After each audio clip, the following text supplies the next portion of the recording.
بہرحال دنیا ایک بہت بڑے تصادم کی طرف بڑھ رہی ہے. اب میں اس سے اگلی بات جو کہنا چاہتا ہوں اس کے لیے پہلے سے معذرت کروں. خوشخبری میں نے دی ہے تو بدخبری بھی مجھے دی.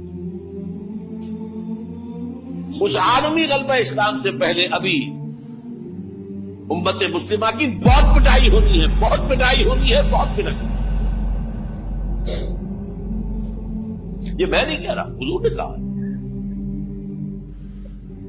کتاب الملاحم احادیث کی کتابوں کے آخر میں یہ 4 ابواب جو آتے ہیں اس کو عام طور پر علماء بھی نہیں پڑھتے، اس لیے کہ ان سے کوئی فقہی مسئلہ تو نکلتا نہیں، ان سے کوئی شرعی حکم نہیں نکلتا، وہ تو پیشین گوئیاں ہے.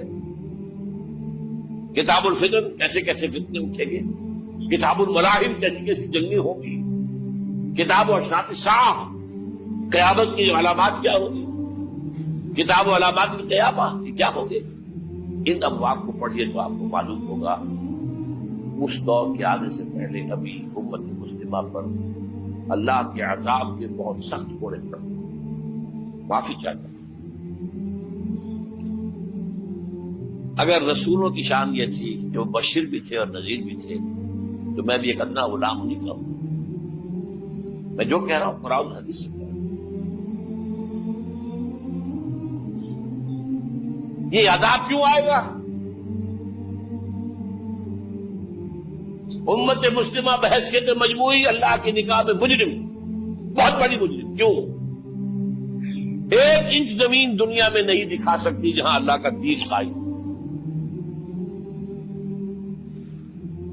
یہ مذہب ہے، مسجدیں ہیں، حج ہے اور عمرے ہیں، یہ مذہب ہے. دین کہاں ہے؟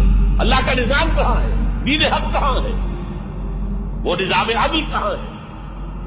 وہ نظام سیاست کہاں ہے؟ وہ قانون شریعت کہاں ہے؟ آپ کی ساری معیشت سود کے اوپر ہے، اور سود سے زیادہ بڑا گھناؤنا جرم کوئی نہیں، سود سے زیادہ بڑا گھناؤنا گناہ کوئی نہیں. اس کے بارے میں حضور نے فرمایا الربا 70 جزءا یحوما، 2 حدیثیں ہیں. ربا کے 70 حصے ہیں یا 70 گناہ ہیں، 70 گناہ ہیں، جن میں چھوٹے بھی ہیں بڑے بھی ہیں. 70 گناہ. ایسا روحا ان میں سب سے چھوٹا اس کے مساوی ہے این کہ الرجل امہ، کہ کچھ شخص اپنی ماں سے زنا کرے. سنن ابی داؤد کی روایت ہے، سن لیجیے پڑھ لیجیے. سارا نظام آپ کا کہاں ہے؟ تجارت ہو تو اس پر ہے، زراعت ہو تو اس پر ہے. بیج لیا تھا تو سودی قرضے پہ لیا تھا، اس کے بعد جو اس کے لیے کھاد خریدی تھی سودی قرضے پہ خریدی تھی، پیسٹی سائڈ خریدے تھے سودی قرضے پہ خریدے تھے. اس کے بعد اگر کوئی ہارویسٹر لیا ہے، کوئی اور لیا، ٹریکٹر لیا تو سودی قرض. سود ہر دانے گندم میں سود ہے. کوئی شخص بچا ہوا تھا، میں بچا ہوا نہ بچے، کوئی بچا ہوا. سارا کاروبار، ساری صنعت و حرفت، ساری حکومت، پوری حکومت، پوری قوم سود کے اندر جکڑی. ایک ایک شخص. کہاں ہے اسلام؟ آپ میری بات سمجھ لیجئے. اسلام کے 2 حصے کر لیجئے. اسلام بطور مذہب، اسلام بطور دین. اور یہ تو آپ قرآن پڑھتے ہیں، پورے قرآن میں مذہب کا لفظ تو آیا ہی نہیں ہے. حدیث کے ذخیرے میں بھی میری امکان، میری معلومات کے تک کہیں نہیں. یہ مذہب تو ہمارے یہاں استعمال ہوتا تھا فقہوں کے لیے. مذہب حنفی، مذہب مالکی، مذہب شافعی، مذہب حنبلی، اب ایک مذہب سلفی اہل حدیث حضرات کا ہو گیا ہے، مذہب ظاہری، بعض مذہب جعفری. یہ فقہوں کے لیے تھا. مذہب کیا ہے؟ مذہب کا نام 3 چیزوں کا مجموعہ مذہب ہے. کچھ عقائد، کچھ عبادات، کچھ رسومات. بچہ پیدا ہوگا تو کیا کریں گے؟ عقیقہ کریں گے. کوئی فوت ہوگا تو کیا کریں گے؟ جنازہ پڑھائیں گے، کفن دفن کریں گے. شادی ہوگی تو کیا کریں گے؟ ایجاب و قبول ہوگا، ولیمہ ہوگا. یہ رسومات. دین یہ نہیں ہے. دین ہے اللہ کا دین، اللہ کا نظام، اللہ کا قانون. وَمَن لَّمْ يَحْكُم بِمَا أَنزَلَ اللَّهُ فَأُولَٰئِكَ هُمُ الْكَافِرُونَ. جو اللہ کی اتاری ہوئی شریعت کے مطابق فیصلے نہ کرے وہی تو کافر ہے. میں اور آپ کون ہیں؟ برا نہ مانیے. Face defects. اور یہ فتویٰ کس کا ہے؟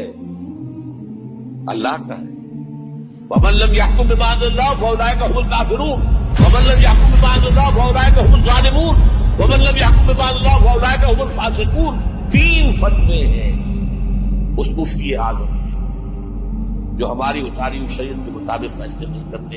وہی تو کافر ہے, وہی تو مشرک ہے, وہی تو فاسق ناہنجار ہے, باغی.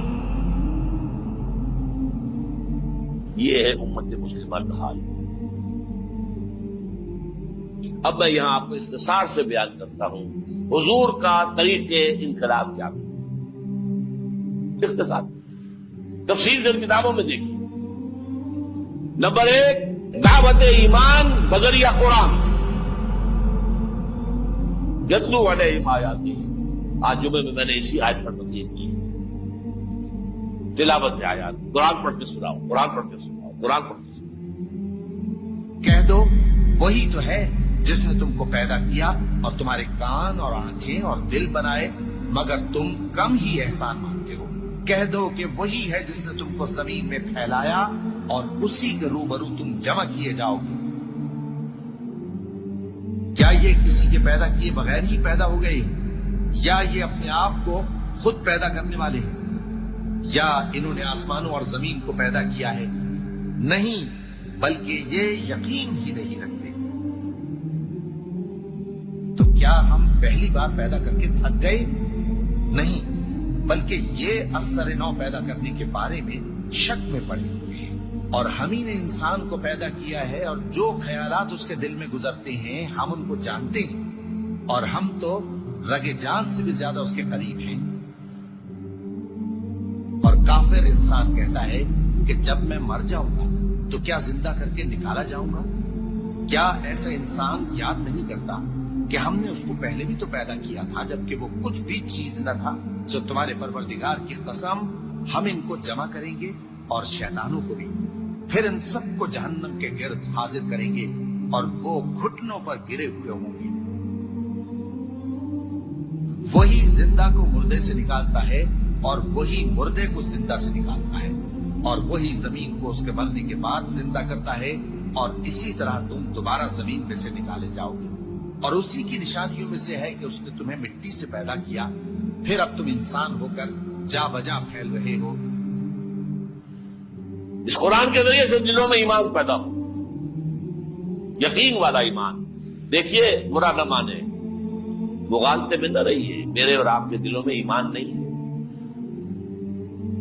عقیدہ ہے, والدین سے ملا ہے. یقین والا ایمان کہاں ہے؟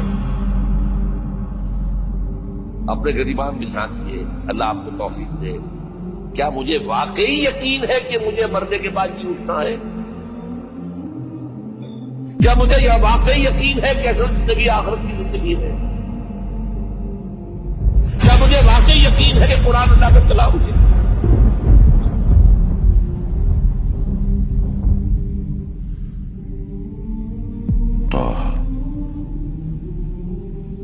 ما أنزلنا عليك القرآن لتشقى إلا تذكرة لمن يخشى تنزيلا ممن خلق الأرض والسماوات العلى الرحمن على العرش استوى له ما في السماوات وما في الأرض وما بينهما وما تحت الثرى وأن تجهر بالقول فإنه يعلم السر وأخفى الله لا إله إلا هو